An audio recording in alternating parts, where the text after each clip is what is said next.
This is the Big O Show. This is the Big O Show. All right. How you feeling, man? You feeling good? Yeah, I'm all right, man. How are you? Good. Did you come through yesterday? In regards to, oh yeah, of course. We were on the boat. I had my wife out on the boat with the family. Luckily, we live in South Florida where it's 78 degrees and Christmas, right around Christmas season. Yeah, decent weather. Yeah, so we did that. We went to a restaurant called Taquito in Fort Lauderdale, Japanese Korean restaurant for dinner. And so, yeah, we had a really good birthday. She's had a whole week of festivities, actually, now that I think about it. And so I think I've done it right for 30.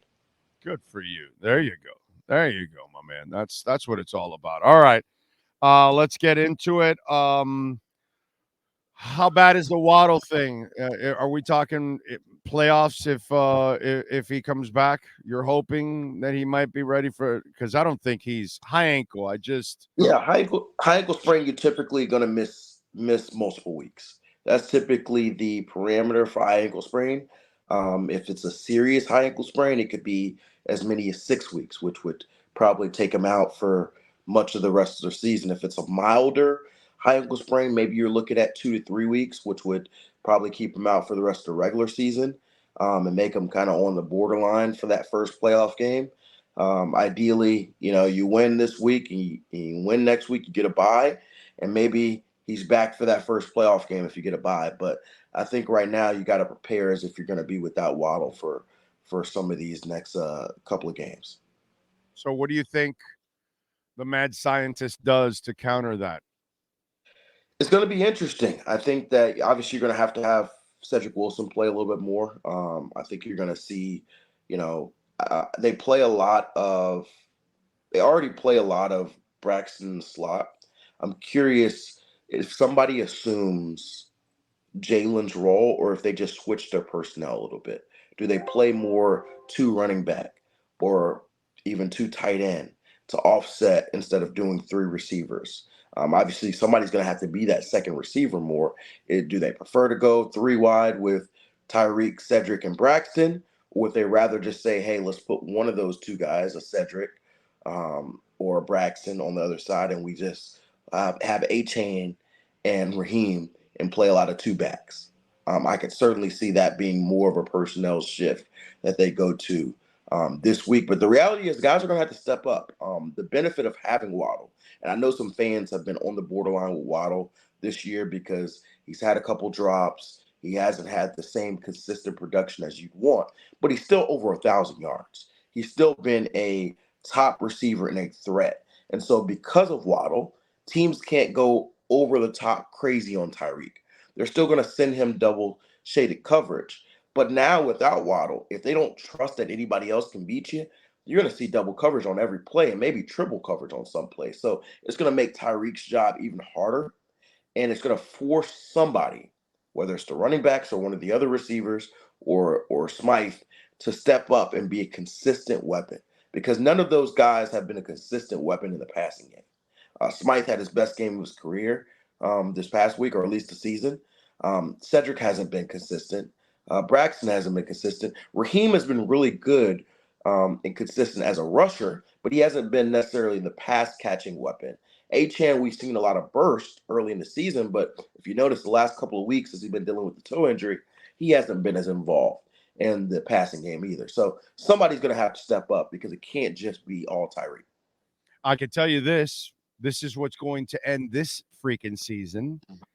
I can guarantee you they tried to get Waller, and then last year they were hoping Laporta would drop to them, and it didn't happen. So they targeted Waller 2 years ago. They couldn't get him. They targeted Laporta. They couldn't get him. I guarantee you this offseason, with their allotted picks and everything, they will land the dynamic tight end this year, because I'm sure Mike McDaniel is frustrated that element is not in the offense right now. You know what I mean? Right. God bless Smythe. He had a serviceable game last week, and unfortunately, that's his peak. That's what he is, serviceable. Right. at his best, which is not bad. Smythe is probably your ideal number 2 tight end in an offense. You know what I'm saying? But Right. I am convinced after watching what's happened the last 2 years, they will fill that void this offseason. Guaranteed. So so I would say the issue that you find is that tight ends as rookies are very rarely. This tight end class was really good this year. Sam Especially Laporta, Sam especially Laporta was really good. Dalton Kincaid had a little burst where he was really good. Who else was pretty good this year? The kid, what was the kid that went second round? I'm brain farting right now. Yeah, me too. Well, anyway, the tight ends were really good this year, but typically rookie tight ends don't have a huge impact. And No. so you ask yourself, are we going to commit a high pick on a guy who may or may not be a impact in 2024 when we're going to need to win? Or do we need to go and spend that resource on more offensive line help? Spend that resource to replace a player who we may have to lose because they're costing too much? Are you bringing back an Xavier Howard? If you're not, then who's going to replace him? Because Cam Smith would be the replacement, but I can't tell you for certainty if Cam Smith can play in this league because we hadn't seen it. And Yeah. so that's a big, bold risk if the Dolphins are saying, hey, we're going to get rid of X and just slide in Cam Smith as your starting corner and just let's rip and roll. So they got questions at that department. You got to figure out exactly what you're going to do with Christian Wilkins. Are you going to pay him? If not, then you're going to have to replace him at defensive tackle too. And so that there's a lot of, and then you got an offensive line that the reality is they're banged up. Teron Armstead is going to be a year older. Connor Williams is going to be a free agent and coming off a torn ACL. You got guard positions that have been a turnstile kind of due to injuries all off season. And so there's a lot of needs. I think it's still way too early for us to talk off season, but since you brought it up, there's a lot of needs. And so to pencil and say they're going to have to get a tight end, it'd be nice, but is that going to be their biggest, high value need when we come around that time? I'm not sure. See, here's where you and I go in different directions in the fork in the road. I don't worry about any of that shit. They wanted Waller and they wanted Laporta. They know they're tight ends. So if they want to draft one, I'm pretty. I feel good that they're going to find. I don't know if he's going to hear me now because we dropped him. Let's see if we get him back here. Because okay, there we go. I sent you the tight ends. I think he was thinking of Dalton Kincaid, possibly. No, he mentioned Dalton Kincaid. All right, so here's where you and I go in a fork in the road. Okay. I have complete faith in these guys. Okay. I think Greer, McKenzie, and Allen are the best front office in the NFL. So if they want, I believe in them too. I'm just saying their task is going to be difficult. But listen. But it used to be difficult when you didn't have a front office. Mm-hmm. But if they want Waller and Laporta, they got good eyes. They got good eyes on the offensive line. They find guys off the streets. You want a defensive tackle? Well, they found Sealer. So they found, Wilkins. So if you don't pay Wilkins, you'll draft another guy. I have faith. And in corner, you're so tortured about Noah. But if you look at all the other corners and safeties on the team, they've done a marvelous job of drafting and finding undrafted players. So to me, that's what I love about this front office, actually. They're going to be able to overcome shit that normal front offices can't do because they end up finding Sealer. They get an AVG in the 5th round. They'll find, a Kohu off the street. That's right. What they do. They'll get Kendall Lamb, and the guy's been marvelous as a left tackle and actually pretty serviceable at right tackle. They'll find an Isaiah Wynn. That's what I love about this front office. I don't nearly worry so much like some of our colleagues have been making this big shit. Oh my God, Cap Hell is coming and all that. Brother, cap hell creates when you don't know how to draft and you don't know how to trade and you don't know how to find street free agents.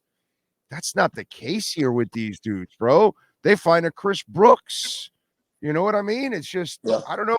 I really like that. Mostert came off the street and it's 21 touchdowns. You know what I'm saying? I know what you're talking about. What I'm saying, that's where I don't have those concerns that much anymore. So I do think they have a good front office. I would just say that as you become a contender and you start having to pay folks, Yeah. the job becomes more difficult regardless of who you are in the front office, because you're having to fill 6 or 7 holes because of just your own success. It's hard to hit 100%. Like, no team's hitting 100%. No. In fact, most teams will tell you, if I hit 50%, I consider that a win in the draft, right? Big Problem time. is, if you come in and I tell you, you got 5 or 6 spots, key spots you got to fill, and you got 3 or 4, probably 4 premium picks, right? If you're hitting half, that's 2. So the draft can fill 2 of those spots most likely. You're still going to have 3 or 4, and you're hoping that free agency may hit a couple more, but you're not going to be able to fill all the holes. And so it's my question is, eventually you're going to have to make a decision of which one do we leave out. And this offseason, they chose to leave tight end out. They were like, we're going to upgrade other spots. We're going to put priorities in other positions, and we're going to leave out tight end. Maybe they change next season and shift, but they still are going to have that choice again because there's going to be more spots at quote-unquote more important positions, cornerback, defensive tackle, offensive line, that they're going to have to make key calls on. And by the way, something that's coming that also we never enjoyed, compensatory picks are going to start coming over the next few years because you're not going to be able to re-sign people, and they're going to go other places, and at least you'll have that other wave too on top of all of that. So you know how to find street free agents and undrafted free agents. Now you'll be able to have maybe an extra compensatory pick or two for the next, several years moving forward, because you actually can draft now. You know what I mean? Something that they really rarely did well on top. And then when they did well, the few that they would hit on, they couldn't keep because they wanted to leave. Right. Which I didn't blame them in those days. Whereas, last night, did you watch it last night? I have not yet. No, I was with the wifey, so It was we were out. It wasn't a drama-filled one or anything like that. But what it was another great vibe-filled episode. Quarterbacks exchanging presents, Marino giving isotoner gloves. I saw a couple of the clips for sure. Yeah, I saw the gift clips. Yeah, the Koku family, which must be a phenomenal family because you look at Cater and you could tell good upbringing came from that young man. Yeah, absolutely, from the Ivory Coast. Then you have Rheaume, going back to New Smyrna Beach and all that stuff. And Rheaume's a surfer, right? Yeah. I was thinking about this last night. Surfers have to have that perfect timing on the break, on the wave. They gotta have the right sense, paddle right and get on that wave and ride it. Kind of like a running back. You got that wave, then you got to make that cut and you got to ride that wave. You know what I'm saying? So, he's kind of like the Silver Surfer of running backs here. Silver Surfer, by the way, is a famous comic book hero. Just in case. I'm aware. Okay. Yeah, I'm not sure how aware you are in the superhero world. And so I was thinking about that when I was watching that piece yesterday. And he's talking about surfing. I'm going, running backs kind of have to have that same kind of feel to know when the break coming on that line. You know what I'm saying? But it was another one of those episodes that I think just showcases the character of the team. You know what I'm saying? That was pretty cool. I gotta check it out, man. I haven't had a chance. Like I said, yesterday was all about wifey's birthday, so we were out and about. But I'll check it out at some point, probably later on tonight. Yeah. Obviously, the game of the year. Every week now, it becomes bigger and bigger here. When you look at this game, what is, after watching San Francisco, what would you say is the key for Miami first and foremost against the Ravens? Man, I think that the Ravens were the most physical team that I've seen, and I thought San Fran was that team before. And so the issue, I think that's going to be a fun battle, but also could be an issue for the Dolphins. I'm going to talk about this on Network, it seems to be a contrast of styles. You got the Dolphins who are very much speed based. You got the Ravens who are physical based. And so you got your physical team versus your speed team. And in my experience, your physical team typically wins against the speed team unless the speed team shows they can handle the physicality. And what I saw with the Dolphins in that last 4-minute drive, especially on offense, they're running the ball with Jeff Wilson on short yardage. They're getting the key catches to Tyreek. And it's not the big 50-yard throws down the field that everybody thinks of when they think about the Dolphins offense. It was the grinded out plays. That to me, the offensive line, who's down 4 starters from week 1, is over here, leaning on the Dallas D line. That showed me the physicality that I haven't seen consistently for the Dolphins. And so that's the element I want to see. How do you handle when somebody's going to smack you in the mouth like Baltimore is going to do? Do you wilt or do you punch back? And so to me, I think that's going to be more important than whether or not Tyreek wins his matchup with Mark.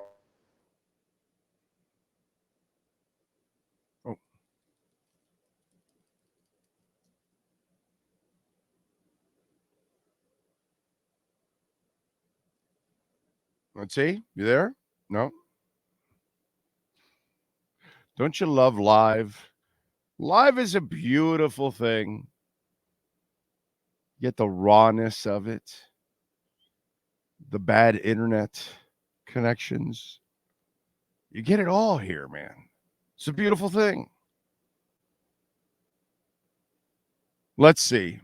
By the way, you can follow him on Twitter at Cameron Wolfe. There he is. He's popping back. Yeah, sorry, I got a call on my phone and it messed up the whole thing. How dare they? I'm on Do Not Disturb now, so I'm good. Essentially, I think it's going to be how does Miami handle Baltimore's physicality? Because I remember I was at the game last year when Miami went up to Baltimore and beat the Ravens.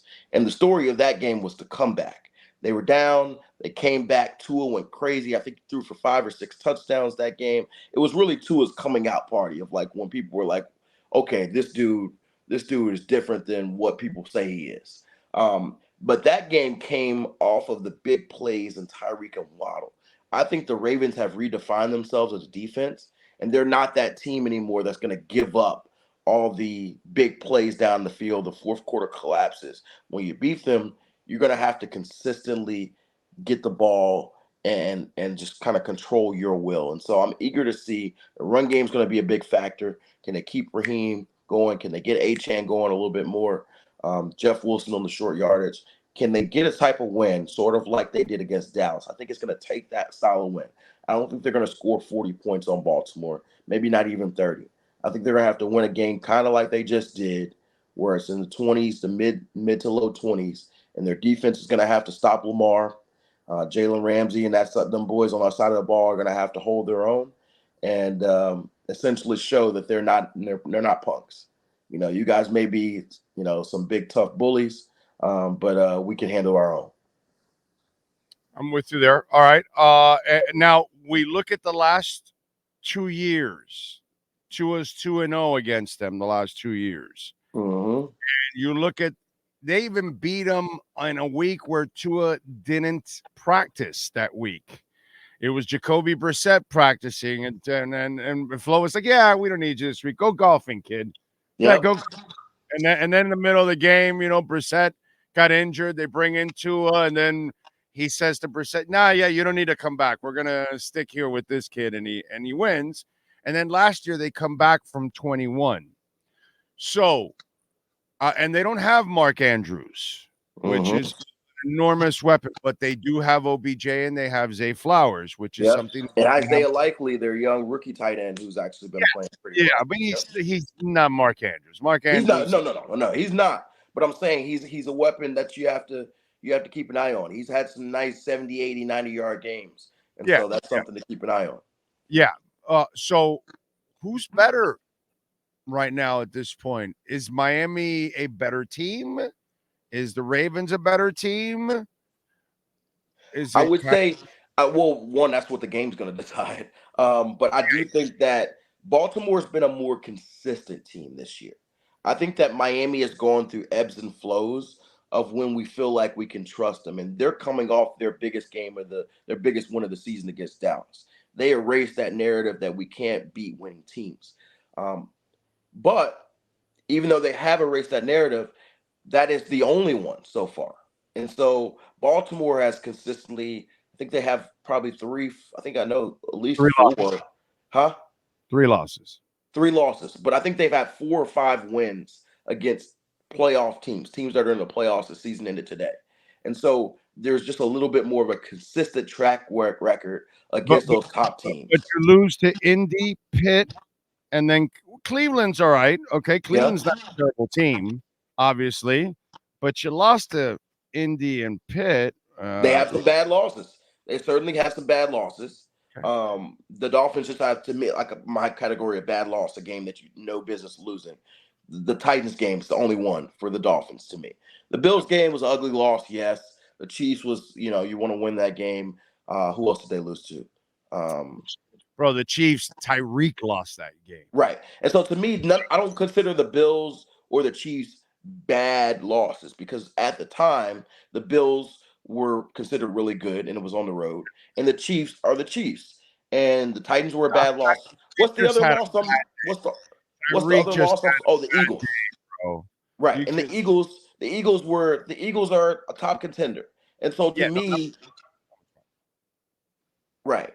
And so I just think that right now, if you come into it, and I think the odds will reflect this, the Ravens will probably be slight favorites. 1, they're at home. 2, they're coming off the best win of any team all season, beating San Fran on the road. That's impressive. There's no way to sugarcoat that. Everybody thought San Fran was the best team in football until the Ravens beat the side of them.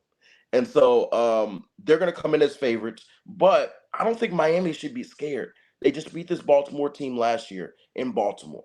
And I think people have a different, not you guys, because Dolphins fans and you know about this team, but I think there's a misconception about this team that it's literally only Tyreek. And I think that's what Tua was getting frustrated with last year.